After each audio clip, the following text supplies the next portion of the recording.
Hey guys, welcome back to another episode of the Music Den. I'm your host Armando Venditti.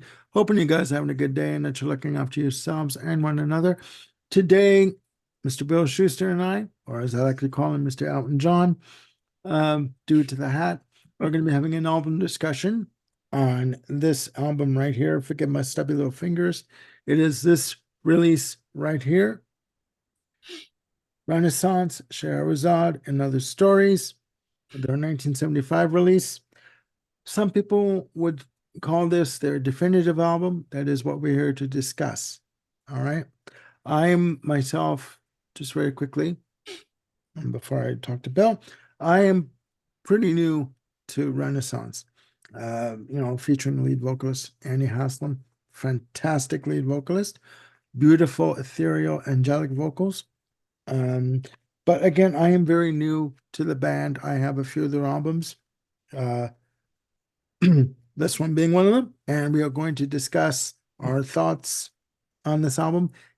And the question is, we're going to put to you guys, is this their definitive album? That's what we're going to talk about and come to a conclusion at the end of the show. How's it going, Bill? It's going great, Armando. I am excited to be here. I'm ready to roll. I'm working on my third cup of coffee. Oh, sweet Jesus. Okay, that's cool. That's cool. Now, I'm just going to give you guys a bit of background on this album. This is their fourth album with the what people would consider the classic lineup, featuring Annie Haslam, I believe John Tout, uh, also. Sixth overall. There were two albums released prior to Prologue being released in 72. And this was released in Scheherazade, sorry, and other stories, was released in July of 1975, produced by David Hitchcock and the band. They originally wanted to get David Henshaw to come in and produce, but he was unavailable. It was released in the UK on the BTM label, on Sire in US and Canada, and on the RCA Victor label in Europe and Japan. Now, this album, I should backtrack a little bit. Renaissance are not what you would call, and forgive the quotes here, your stereotypical prog band. They rely heavily on piano driven arrangements, orchestral arrangements, a lot of classical influences in their work, a lot of use of clarinet and flugelhorn and flutes and a lot of strings. Just beautiful, very majestic, very opulent, very epic in their arrangements and in their production and overall their presentation. Okay. And we are here again to discuss whether or not this album is their definitive album. So I will hand again the virtual mic over to Bill, and he'll give us his history with the band and what he thinks of this album. All right, thank you, sir. Let's see if I can get my copy. All right, Scheherazade. Oh, excuse me. There you go. Oh my God. Scheherazade. Oh crap. Ah! All right, all right. It's in here. Some. Well, huh. Hold on. What about the? No, No, that's not it. No, that's not it. Is that it? no, No, that's what this. This. No. no. Okay, here it is. There you go. All right. Other than just being goofy, I did that for a reason because uh, John Tout in particular, but the band as a whole also are often accused of copying certain licks from classical composers. And Rimsky-Korsakov in particular, the composer of, Nikolai Rimsky-Korsakov, the composer of Scheherazade, which is a four-part, essentially, symphony. Um, Hmm. I don't think that's true. Obviously, I'm a fan of Rimsky-Korsakov because I have a ton of different versions, including ones that I didn't show here of that particular piece of music. It's one of my all-time favorite classical pieces. So while I can hear hints of it in this in the title suite, I definitely don't think that this is really a case of them lifting. from a particular classical composer. Yeah. There are definitely more compelling arguments that they have done that on previous albums, for Mhm. better or for worse. I mean, I never held it against Led Zeppelin, frankly, because, well, they made it better. So I'll just leave it there. Um, I think Renaissance generally did the same thing, and this is coming as a classical music lover too. So I'm not obviously talking down about classical.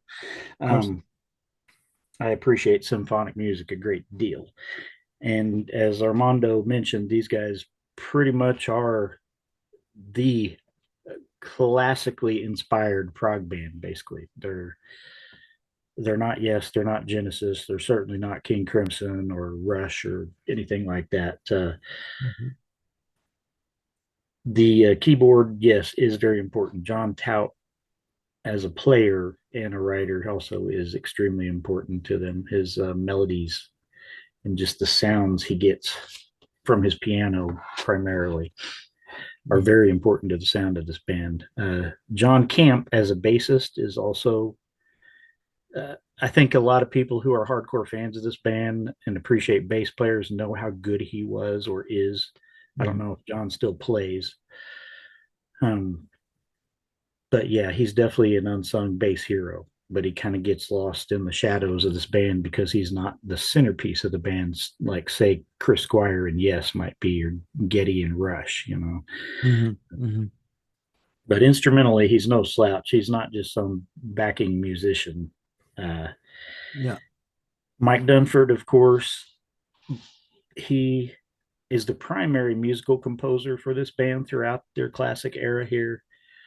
Um, Musically, he's credited generally with just acoustic guitar, which is fine. That's not the primary instrument for the band. He's there, he does what he needs to do and does it well, but it's really his compositions that are most important. Yeah. Terrence Sullivan, the drummer, he's a good, solid drummer. Frankly, I'm not going to say he's Bill Bruford. I'm not going to say he's Dennis Chambers or anybody like that. But he was a very fine drummer, and he absolutely gave this band just what they needed. I guess I'll give him the Ringo seal of approval, as in he plays for the songs rather than to show off. Mhm. He's a team player. Obviously, the star of the show, though, is Annie Haslam. Mhm. Annie's voice, she's still out there with the version of Renaissance. Her voice is not what it used to be, obviously. I mean, she's well into her 70s at this point. But in the 70s here, oh, wow. Mhm. This voice gives chills, especially when you get to the final note from her voice on the title suite, where she says Scheherazade for the last time, Mhm. and she hits this high note. Yeah, it guarantees slays me every single time. It just goes right through me. Yeah.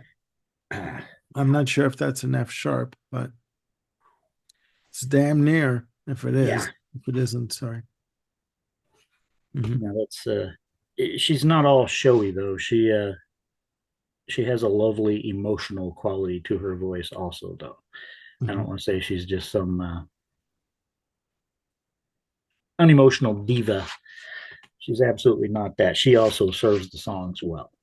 Yeah. Uh, Typically, at this point in the classic era, the lyrics were done by non-band member Betty Thatcher. And like a lot of these prog bands back in those days, had an outside lyricist who was essentially an unofficial member of the band, or in some cases, an official member. Yeah.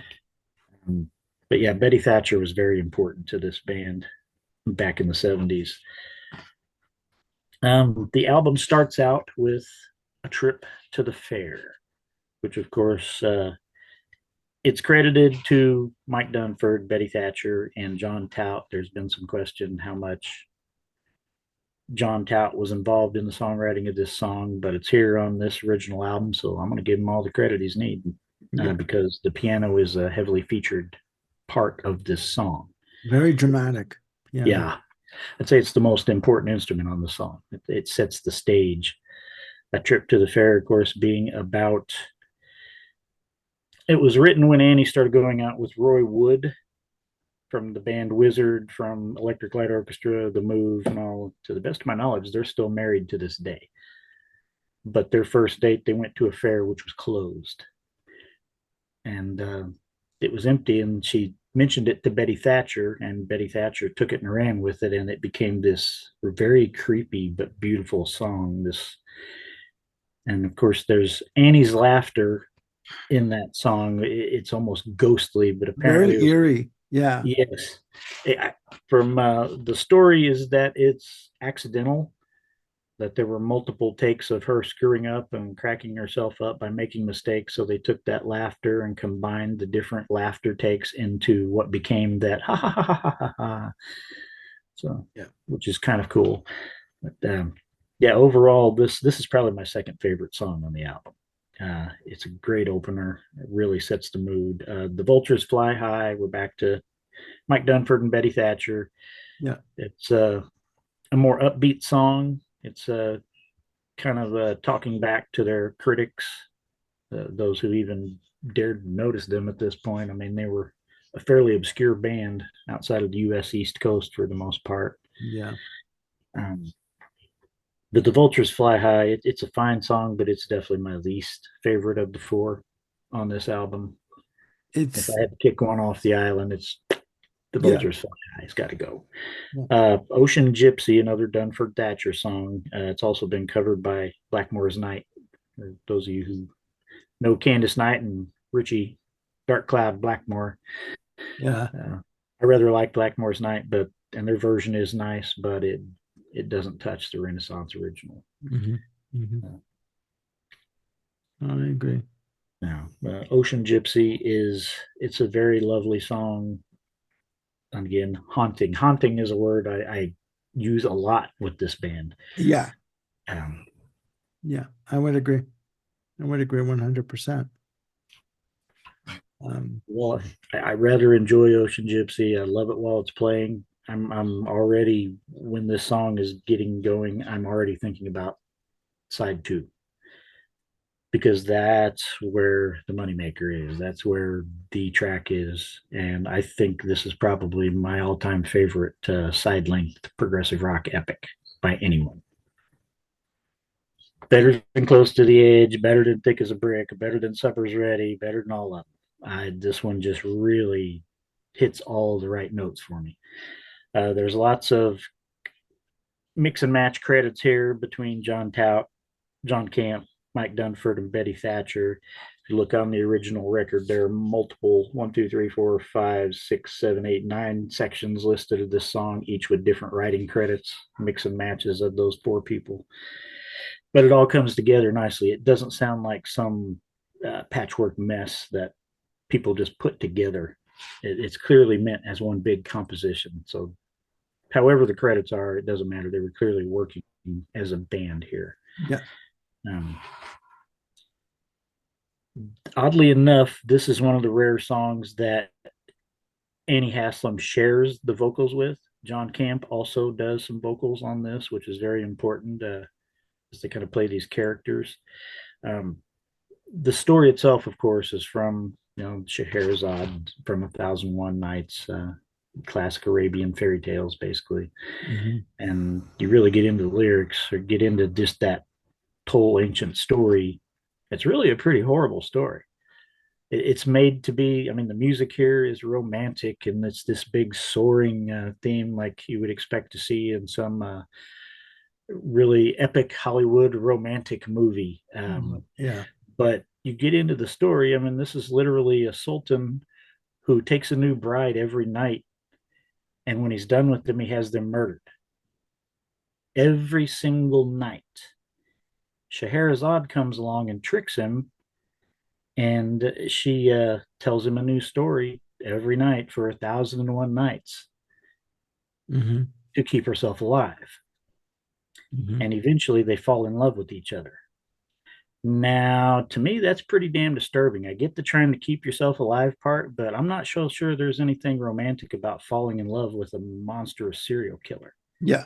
So Yeah. that puts a whole different spin on it that I try not to think about too much when I'm really listening to the song. Yeah. Yeah. So, Definitely.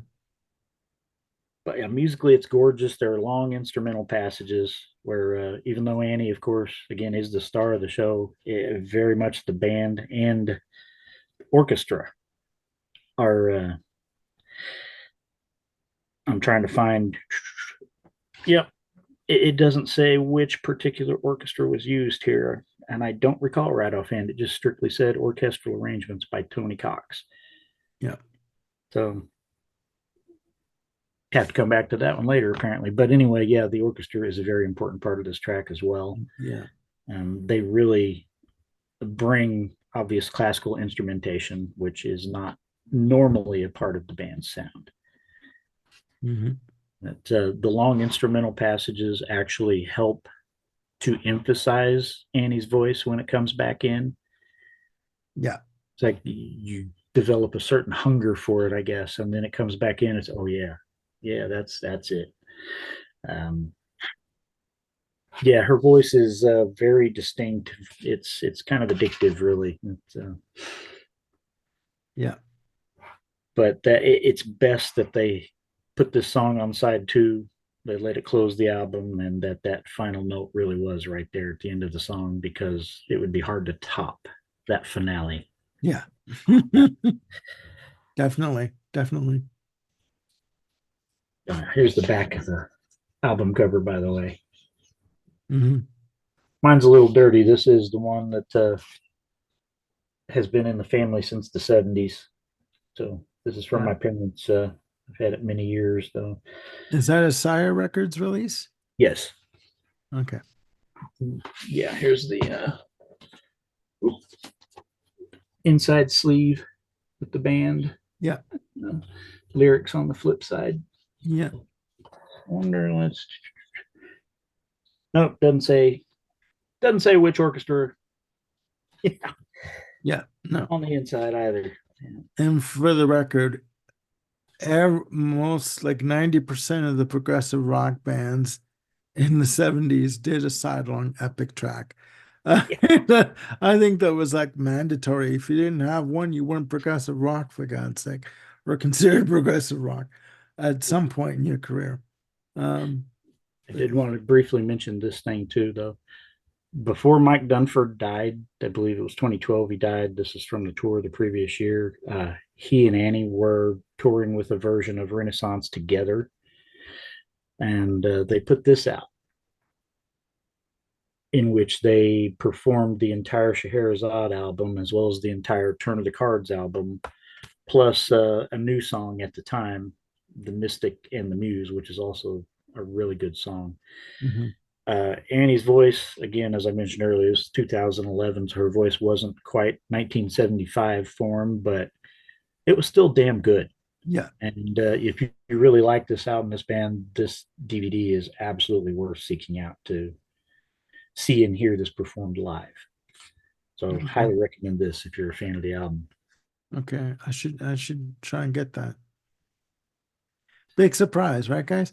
Um, well, I mean, just a quick question on the Live at Carnegie Hall album, which I have. I don't have it with me.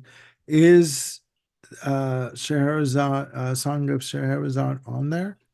If you have Yes. it, I don't know if you Here's that you Live at can. Carnegie Hall. Yeah, Scheherazade is it's a two record set initially. Scheherazade takes up all of side three, but this version is 28 minutes and 50 seconds. So it's even longer than the Oh, studio good version. Lord. Okay. Okay. Yeah. Yeah, I have the live CD. I Yeah, have that Ocean CD. is also on here. Yeah, in one of the boxes, either in the dining room or the den, one of the two. Yeah, yeah.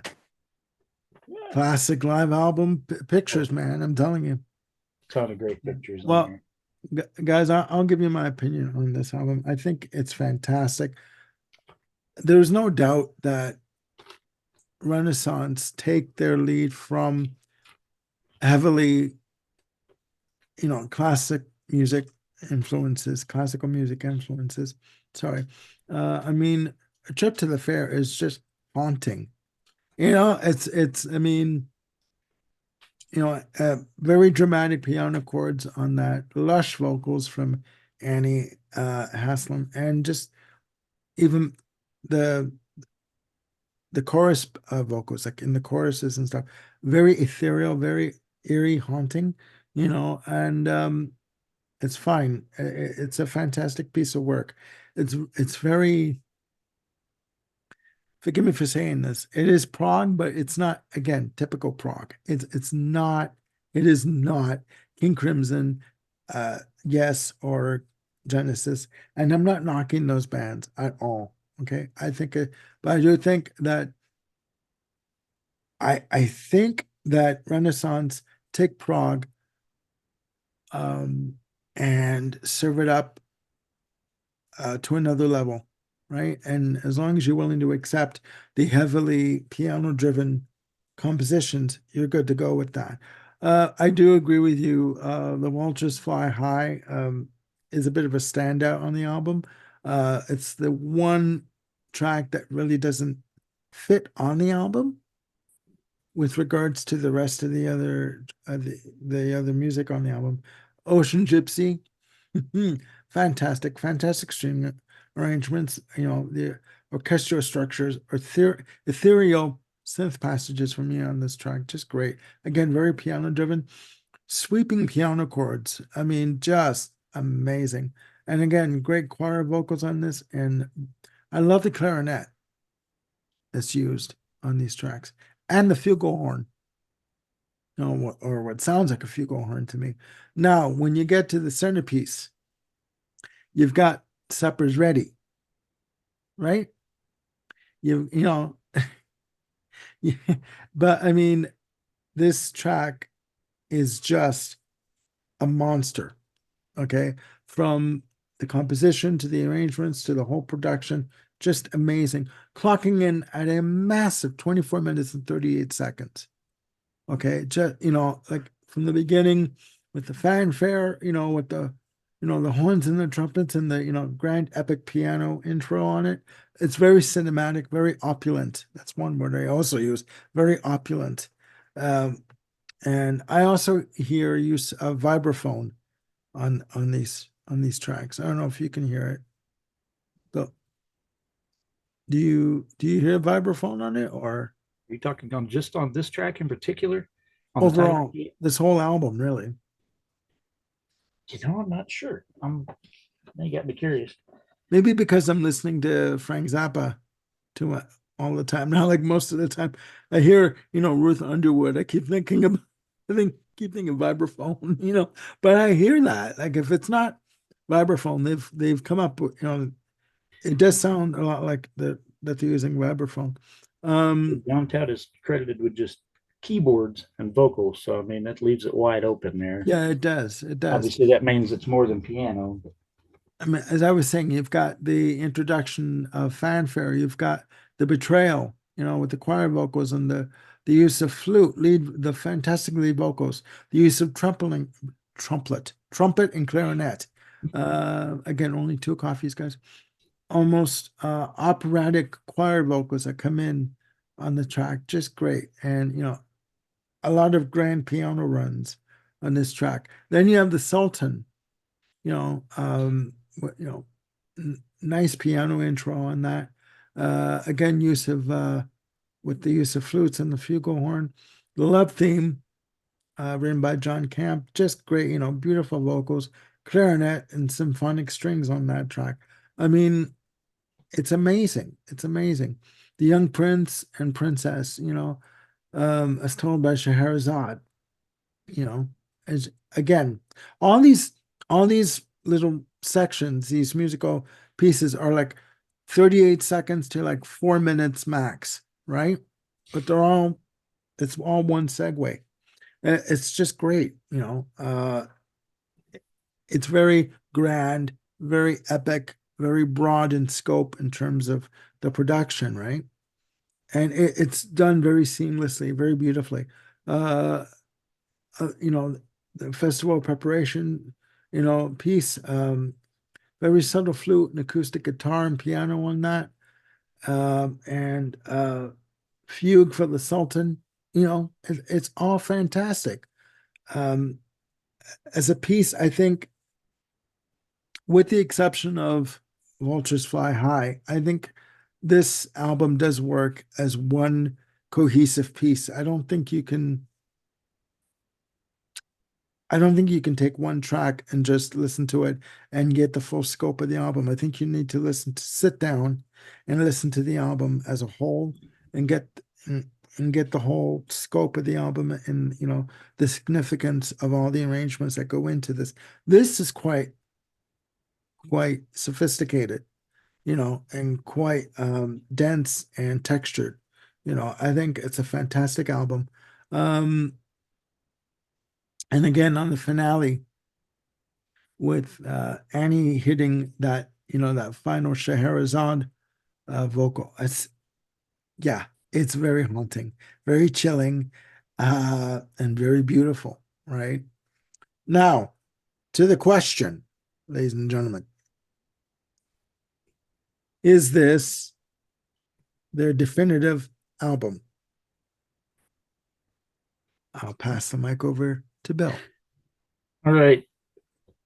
Some Renaissance fans think that they took it too far here.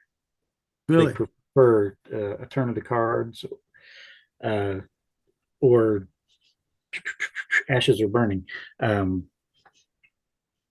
some people have said many times over that this is too much. It's too over the top, I guess, too symphonic, too proggy, too big, too bold, too everything, to the Okay. point of cliches and pretentiousness, all the general things that progressive rock is often criticized for by people who don't know what the hell they're talking about.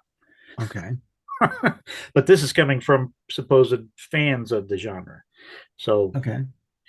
others say that this is, in fact, their peak, while there are those who would say that the follow up uh, novella is even better. I'm not one of those. I'm a fan of novella and A Song for All Seasons, which comes after it. But no, I do think this is their peak. I think they really maxed out everything that was great about them. It's like they achieved their final form here. If they evolved to this point, and they frankly couldn't take it any further, which I think is why they might have dialed it back a bit from here on out, bit by bit. Um, Okay. My Novella was question. slightly less grand. Okay. Okay. My question to you is, what is the difference between, say, this album and let's go back a couple of years to, yes, Tales of Topographic Oceans, where people were saying about, and I'm not knocking Tales of Topographic Oceans. We'll get into that in another episode. Okay. And that's a threat. Called Triumph or Turd. Okay. Triumphant or Turd. And that is Bill's title, not mine, yet again.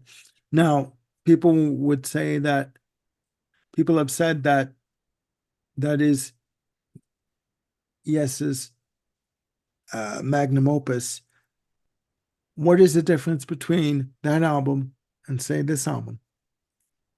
Why is, let me put it this way, why is Tales of Topographic Oceans considered to be their magnum opus, and by some, Scheherazade and Other Stories is considered to be Renaissance's, you know, say, overindulgence era, like period? I don't understand that. I think a lot of people consider Tales from Topographic Oceans to be obviously very overindulgent and a step too far. Mm, I think of some of the same criticisms that I mentioned about Scheherazade that some people have, they also have about Tales. okay. Um, I don't necessarily agree with that. I think it's the same about Tales as I do about this, essentially.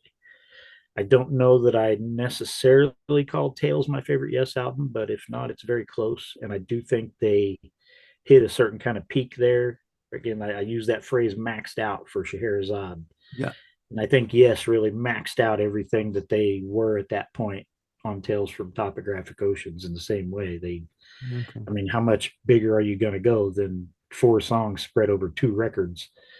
And they, Um, true enough, true enough. so Um, no, the only reason why I asked the question is, I mean,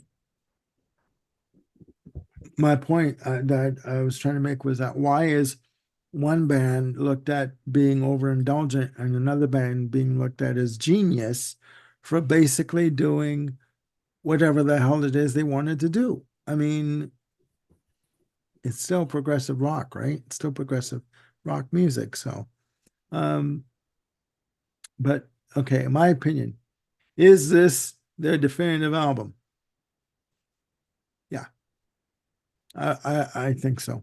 I think every band has an album, or most bands have an album where they do tend to sort of hit their peak and they hit all the right spots and they're firing on all cylinders. Some people peak early, some people peak later in their career. Um, and I do mean that seriously. But I do think that this album is uh, everything that Renaissance wanted to achieve and possibly more in terms of the arrangements, the songwriting, the playing, the production. It is poetry set to music. Um, I, I I would say so. Yes, I do believe that this is their definitive album. You sure it's not this? No. Come on, who thinks this is their best definitive album? Bueller? Bueller? Anyone? Okay, never mind. We'll stick with Okay. Scheherazade.